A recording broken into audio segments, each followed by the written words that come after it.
Слово життя номер 48.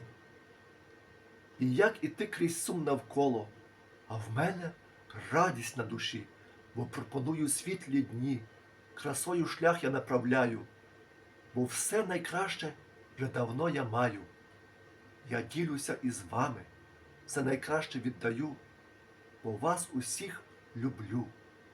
У відповідь від вас мовчання, може то тільки я на світі, пташка рання.